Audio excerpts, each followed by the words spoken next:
एक मिनट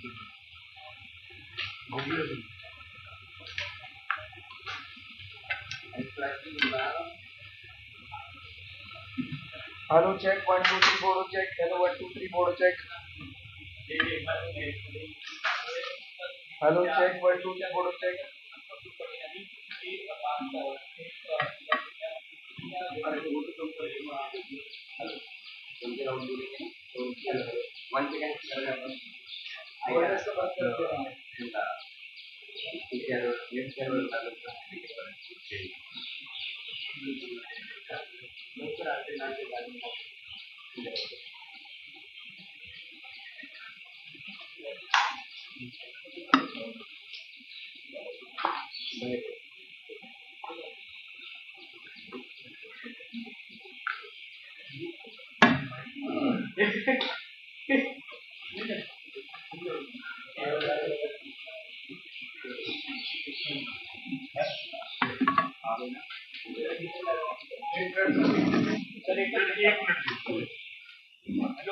चलो सुरू करो.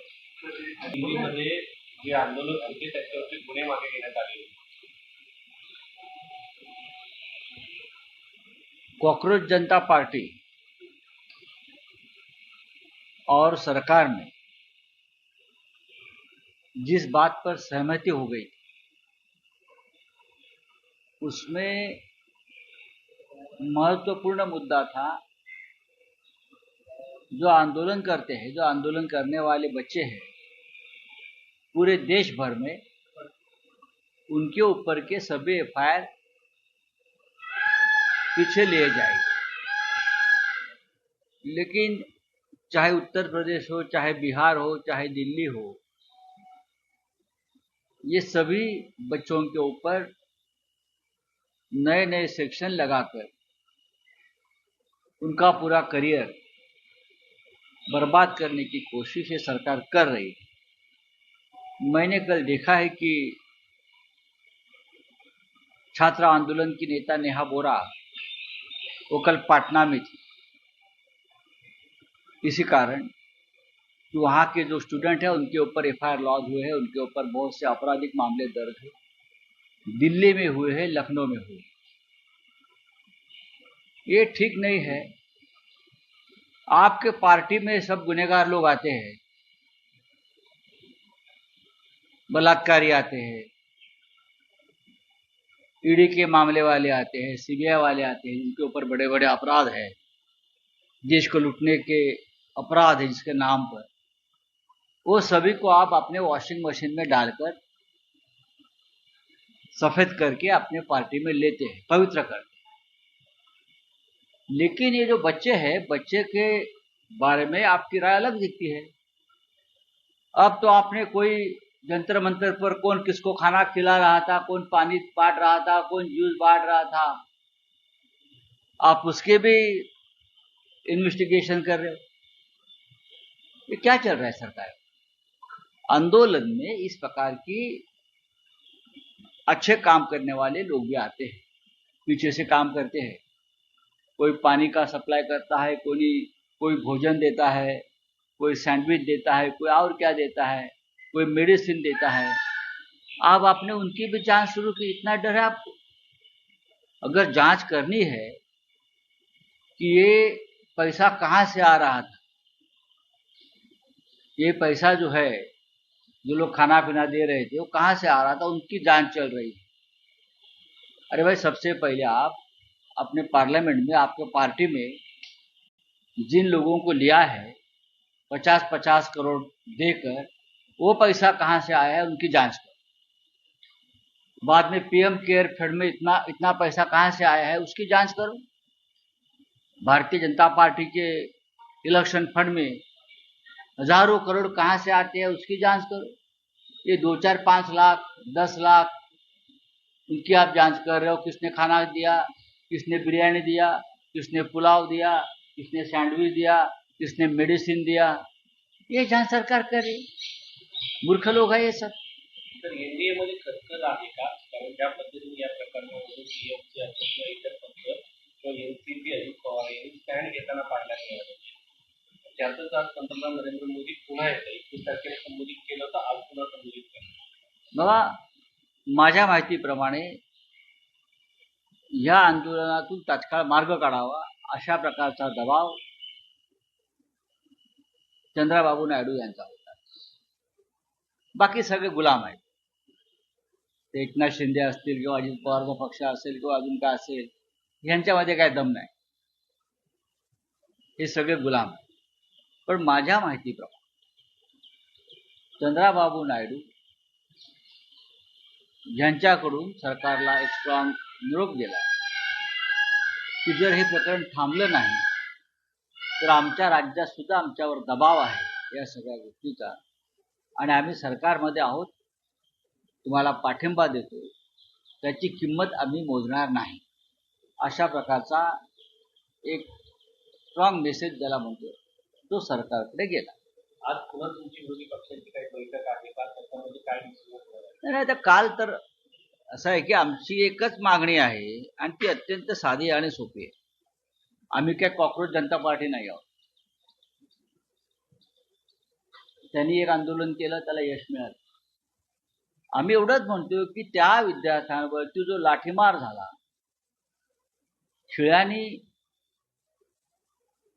खिळे लावलेल्या काठ्याने मारहाण केली, शेकडो मुलींचा विनयभंग झाला, अश्रुधुराच्या नळकांड्या फोडल्या, अनेकांना जखमी केलं, याची जबाबदारी कोण घेणार? हा आदेश कोणी दिला? या संदर्भात या देशाच्या गृहमंत्र्यांनी संसदेमध्ये येऊन निवेदन करावं. बाकी सगळ्या गोष्टीवर ते निवेदन करतात. 370 कलमाची जबाबदारी घेतात. आता वंदे मातरमची घेणार आहेत, घेतात ना, पक्ष फोडण्याच्या जबाबदाऱ्या घेतात. मग या दिल्लीमध्ये जंतर मंतरला केलेल्या लाठीमाराची जबाबदारी कोणी घ्यावी या संदर्भात त्यांचं निवेदन गृहमंत्र्यांचं हे यायला पाहिजे.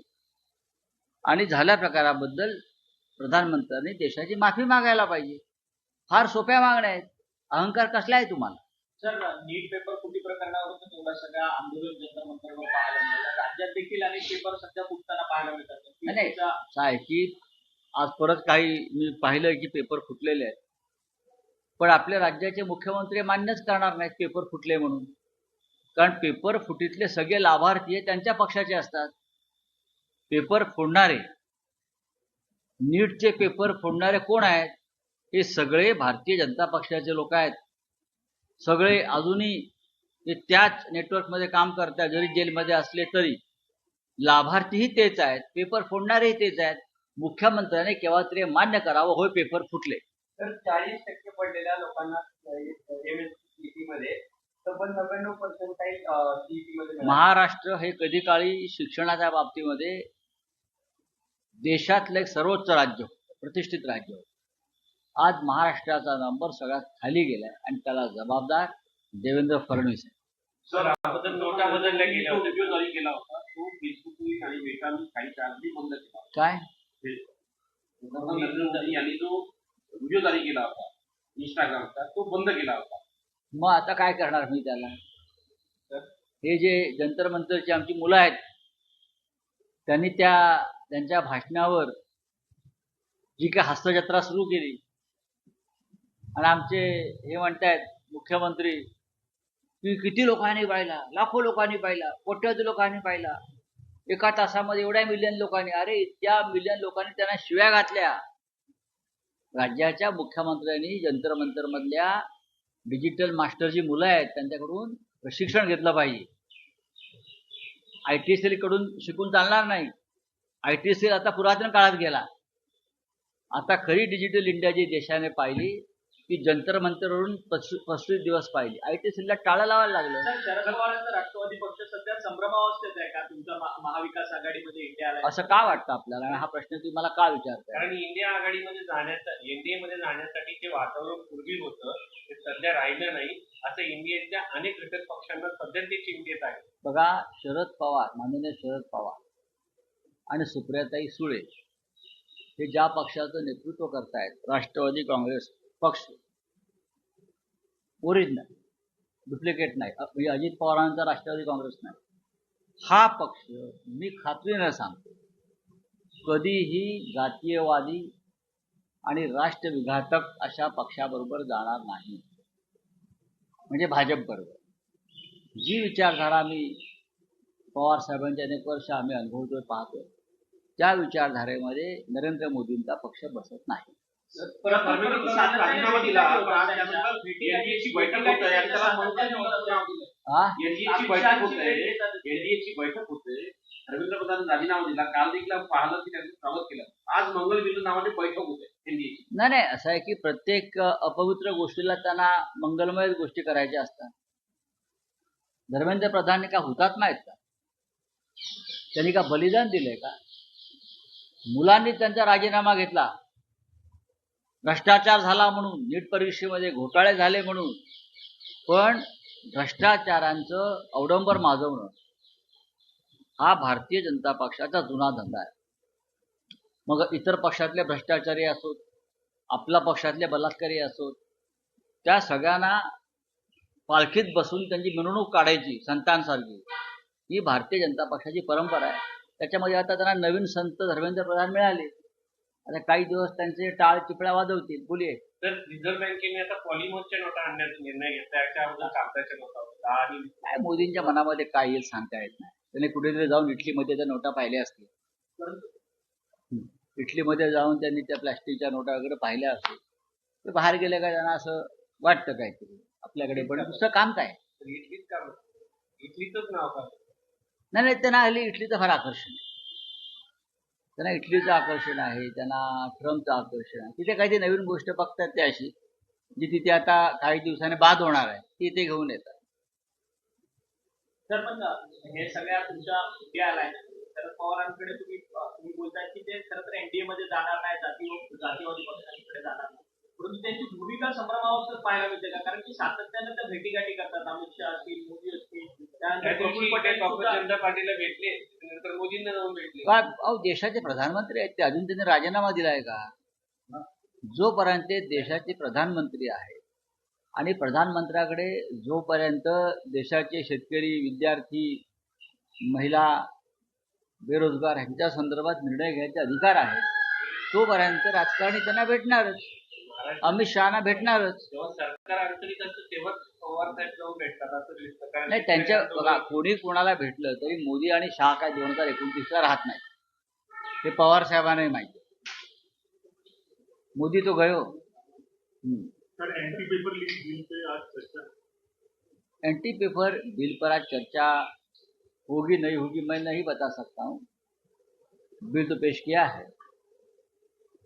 सबसे पहले तो धर्मेंद्र प्रधान का जिस तरह से स्वागत किया है, ये बंद करो. कल स्वागत किया, आज स्वागत किया, आप किसका स्वागत कर रहे? क्या वो हुतात्मा है? क्या देश के लिए बलिदान किया है? आप बताइए. थोड़ी तो आपको लज्जा चाहिए. जिस व्यक्ति को नीट पेपर घोटाले के लिए इस्तीफा देना पड़ा, उसका आप स्वागत करते हो बीजेपी. लेकिन आपकी ये परंपरा है, आपके पास जो वॉशिंग मशीन है उसमें बाहर के लोग भी आप डालते हो और आपके पार्टी के लोग भी डाल रहे हो. देखिए, पेपर लीक पर अगर चर्चा होती है, लेकिन ये जो कानून नया आ रहा है उससे क्या फायदा है? 1 साल की सजा 10 साल कर दो, 1 करोड़ का जुर्माना 10 करोड़ कर दिया. और नई बात क्या है उसमें? रैकेट तो चलता है ना, उनके पार्टी में रैकेट चल रहा है पेपर लीक का. सभी लाभार्थी उनके पार्टी के हैं और पेपर लीक करने वाले महाराष्ट्र के जो लोग पकड़े हैं 10, वो सभी उनके पार्टी से संबंधित लोग, और ये काम करते रहेंगे क्योंकि सभी शैक्षणिक संस्थानों के ऊपर, चाहे यूनिवर्सिटी हो चाहे और कुछ हो, सभी के ऊपर बीजेपी के लोगों ने कब्जा कर लिया. कर लीजिए आप. कभी एक जमाने में आप स्टूडेंट मूवमेंट का काम किया है धर्मेंद्र जी ने, उनका और हमारा कोई पर्सनल झगड़ा नहीं है. बच्चों ने आंदोलन किया, आपको इस्तीफा देना पड़ा. आप स्ट्रीट फाइटर हो तो बच्चों के साथ लड़ाई करिए जंतर मंतर जाकर. चलिए, थैंक यू. एक